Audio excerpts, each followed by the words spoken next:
না এক জার্মানির গবেষক আসছিলেন, তিনি বাংলাদেশের গবেষণা করছেন। তো জার্মানির এই ব্যক্তি সে নাস্তিক ছিল, আল্লাহকে বিশ্বাস করতেন, আল্লাহকে বিশ্বাস করতেন না, নাস্তিক ছিল। এই লোকটা যখন দীর্ঘ প্রায় বাংলাদেশে 1-1.5 বছর থাকার পরে যখন চলে যাচ্ছেন, চলে যাওয়ার পরে এরপরে এয়ারপোর্টে যখন যাওয়ার পরে তখন সাংবাদিকরা তাকে জিজ্ঞেস করছিল, এটা সম্ভবত 1997-এর বাংলাদেশের সব ধরনের পত্রিকাগুলোতে আসছিল, এটা এই রিপোর্টটা তখন আসছিল। তো এখানে এসে জিজ্ঞেস করছে যে তুমি এই দেশে 1 বছরের মতো থাকছো, থাকার পরে এখন তুমি একটা রিপোর্ট পেশ করো যে এই দেশ থেকে কি নিয়ে যেতে পারতেছো।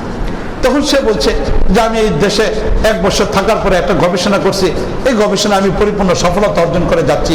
তবে এই দেশ আমাকে সবচেয়ে বড় একটা জিনিস দিছে, আমি আগে নাস্তিক ছিলাম, আল্লাহকে স্বীকার করতাম না, রব নামে একজন আছে, আল্লাহ নামে একজন আছে, পৃথিবীর সৃষ্টি করতে একজন আছে, এটাকে বিশ্বাস করতাম না। কিন্তু এই দেশে আসার পরে আমার কাছে বিশ্বাস হয়েছে যে রব নামে একজন আছেন, আল্লাহ নামে একজন আছে।